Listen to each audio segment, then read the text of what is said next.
கடலூரில் அடுத்தடுத்து காணாமல் போன இளைஞர்கள் கொல்லப்பட்டது கண்டுபிடிக்கப்பட்டிருக்கிறது. முக்கிய செய்தியாக பார்த்துக் கொண்டிருக்கிறோம்.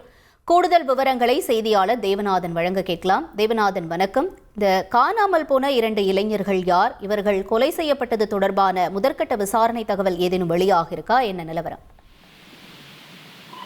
கடலூர் அருகே இருக்குது எம்புதூர் மற்றும் டீப்புதூர் கிராமங்கள். அடுத்தடுத்து உள்ள இந்த கிராமங்களை சேர்ந்த 2 இளைஞர்கள் கடந்த மாத இறுதியில் காணவில்லை என அவர்கள் பெற்றோர்கள் தெரிவித்தனர். அதாவது எம்புதூர் பகுதியை சேர்ந்த சரண்ராஜ் என்பவரும், அவரை தொடர்ந்து டீப்புதூர் பகுதியை சேர்ந்த அப்புராஜ் என்பவரும் காணவில்லை என்று புகார் எழுந்தது.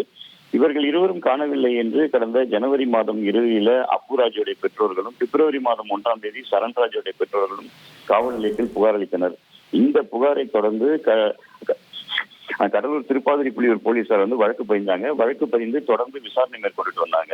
அந்த விசாரணையில கடந்த 20 நாட்களாக துப்பு எதுவும் கிடைக்காத நிலையில நேற்று பார்த்தோம் அப்படின்னா அவர்கள் நண்பர்களே இதற்கு தொடர்பு இருப்பதாக போலீசாருக்கு தகவல் தெரிய வந்தது. அதனைத் தொடர்ந்து அவர்கள் நண்பர்கள் 5 பேரை பிடித்து போலீசார் தீவிர விசாரணை மேற்கொண்ட போது அதில் 2 பேரை அவர்கள் கொன்று புதைத்திருப்பதாக தகவல் தெரிவித்ததை தொடர்ந்து போலீசார் அதிர்ச்சி அடைந்தனர். மேலும் பார்த்தோம் அப்படின்னா நெய்வேலி அருகே உள்ள NLC சுரங்க மண்மேட்டில் ஊமங்கலம் என்ற பகுதியில் இவர்கள் புதைக்கப்பட்டிருப்பதாக அவர்கள் தகவல் தெரிவித்தனர்.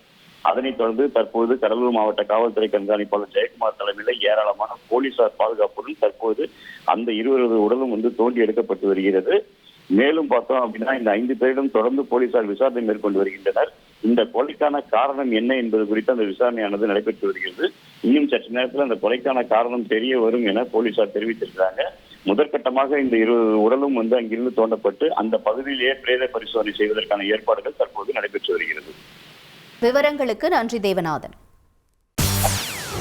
செய்திகளை உடனுக்குடன் தெரிந்து கொள்ள உடனே சப்ஸ்கிரைப் பண்ணுங்க.